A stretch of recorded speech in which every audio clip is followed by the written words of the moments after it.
Assalamualaikum warahmatullahi taala wabarakatuh. Hari ini kita nak berkongsi sikit tentang apa itu Nakbah dan peristiwa apa yang berlaku di sebalik Nakbah. Nakbah ni maksud dia adalah malapetaka atau bencana besar.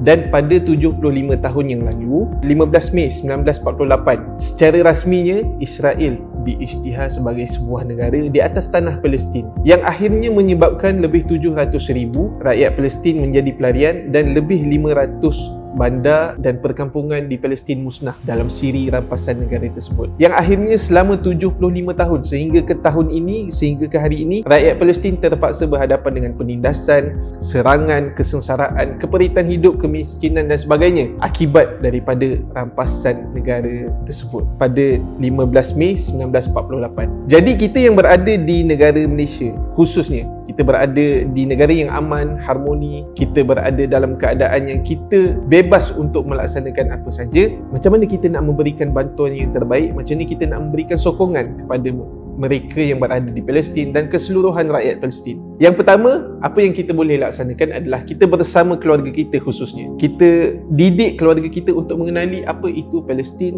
apa itu Nakbah, apa itu Baitul Maqdis, di mana Baitul Maqdis, di mana Masjid Al-Aqsa dan sebagainya, untuk kita mengenali, kita memberikan gambaran secara keseluruhan mengenai Palestin kepada keluarga kita khususnya. Supaya keluarga kita bermula daripada institusi ini untuk kita memahami, untuk kita memberikan pemahaman mengenai apa yang berlaku di Palestin. Yang kedua, kita cari sedikit aktiviti ringan yang kita boleh laksanakan dengan family kita. Contohnya macam kita bercerita, kita mewarna, melukis, untuk kita memberikan gambaran secara visual pada anak-anak kita tentang apa itu Palestin, macam mana bentuk bendera Palestin, apa itu Masjid Al-Aqsa dan sebagainya. Sedikit demi sedikit anak-anak kita faham dekat mana Masjid Al-Aqsa, macam mana bentuk Masjid Al-Aqsa, macam mana bendera Palestin dan sebagainya. Sedikit demi sedikit mereka akan faham. Yang ketiga, kita berdoa supaya satu hari nanti kita dapat bersolat di Masjid Al-Aqsa dalam keadaan Masjid Al-Aqsa tu dah bebas. Kita berdoa agar pembebasan Palestin tu semakin hampir, dan kita berdoa supaya mereka yang berada di Palestin dapat terus kuat, dapat terus